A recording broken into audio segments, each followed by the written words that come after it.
অবশেষে প্রাইমারি শিক্ষক নিয়োগ শুরু, টেট পাসদের সুসংবাদ। হ্যাঁ, ঠিকই শুনছেন আপনি, এমনটাই বললেন রাজ্যের শিক্ষামন্ত্রী ব্রাত্য বসু। পশ্চিমবঙ্গে দিন কয়েকের মধ্যেই শিক্ষক নিয়োগ, পশ্চিমবঙ্গের সকল টেট পাস প্রার্থীদের সুখবর দিলেন রাজ্যের শিক্ষামন্ত্রী। পশ্চিমবঙ্গে শিক্ষক নিয়োগের ক্ষেত্রে বহু প্রশাসনিক জট পাকিয়েছে। বছরের পর বছর বারংবার শিক্ষক নিয়োগ পরীক্ষা হচ্ছে, কিন্তু নিয়োগ হচ্ছে না। এদিকে বহু টেট পাস প্রার্থী হতাশায় রয়েছেন, কিন্তু আর চিন্তা নেই, বর্তমানে এই নিয়োগগুলি সম্পন্ন করতে চলেছে। এ নিয়ে শিক্ষামন্ত্রী খোদ এর সঠিক জবাব দিলেন। শিক্ষক নিয়োগের দাবি জানিয়ে বৃহস্পতিবার কলকাতার রাজপথে বিক্ষোভ করেন বহু প্রাথমিকের নিয়োগ পরীক্ষায় উত্তীর্ণ ছাত্রছাত্রীরা। প্রার্থীরা সরাসরি প্রশ্ন করেন শিক্ষামন্ত্রীকে। এই প্রশ্নের উত্তর দিয়ে শিক্ষামন্ত্রী তাদের জানান যে আগামী হাতে বাঁধা দিন কয়েকের মধ্যেই শিক্ষক নিয়োগ প্রক্রিয়া শেষ হবে। পশ্চিমবঙ্গে শিক্ষক নিয়োগের ক্ষেত্রে আইনি জটিলতা বেড়েই চলেছে। নিয়োগের সামনে বারংবার বাধা সৃষ্টি হচ্ছে। নিয়োগের ক্ষেত্রে বারবার উঠে আসছে অনিয়ম এবং দুর্নীতির, এর জন্যই পর্ষদের নাম খারাপ হচ্ছে। শিক্ষামন্ত্রী জানিয়েছেন যে এই আইনি জটিলতার জন্যই শিক্ষক নিয়োগের কাজ আটকে গেছে। যত তাড়াতাড়ি এই জটিলতা কমবে, আদালত থেকে নিয়োগের জন্য যখনই রায় দেবে তখনই সঙ্গে সঙ্গে নিয়োগ প্রক্রিয়া চালু করে দেওয়া হবে। শিক্ষামন্ত্রী বলেছেন, কয়েকদিনের মধ্যেই নিয়োগ প্রক্রিয়া শুরু হয়ে যাবে। শিক্ষামন্ত্রীর মুখে এমন ঘোষণা শুনে প্রার্থীরা হতভম্ব।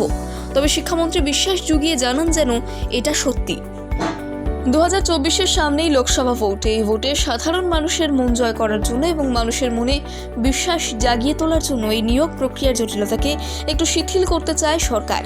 দীর্ঘ 10 বছর ধরে টেট উত্তীর্ণ পাস প্রার্থীরা বসে রয়েছেন নিয়োগের আশাতে, কিন্তু সরকার এই প্রার্থীদেরকে অবহেলার চোখে দেখছেন বলে প্রার্থীরা মনে করছেন।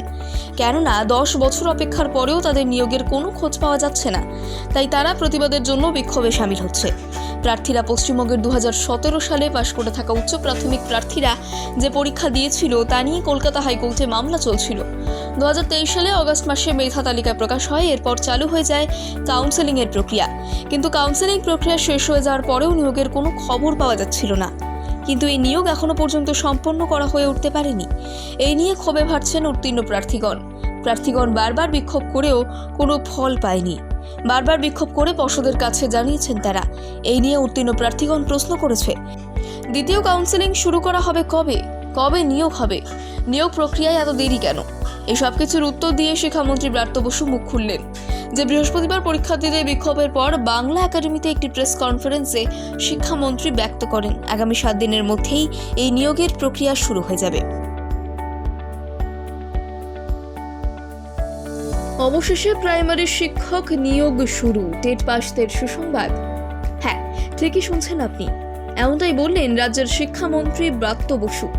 পশ্চিমবঙ্গে দিন কয়েকের মধ্যেই শিক্ষক নিয়োগ, পশ্চিমবঙ্গের সকল টেট পাস প্রার্থীদের সুখবর দিলেন রাজ্যের শিক্ষামন্ত্রী। পশ্চিমবঙ্গে শিক্ষক নিয়োগের ক্ষেত্রে বহু প্রশাসনিক জট পাকিয়েছে। বছরের পর বছর বারংবার শিক্ষক নিয়োগ পরীক্ষা হচ্ছে, কিন্তু নিয়োগ হচ্ছে না।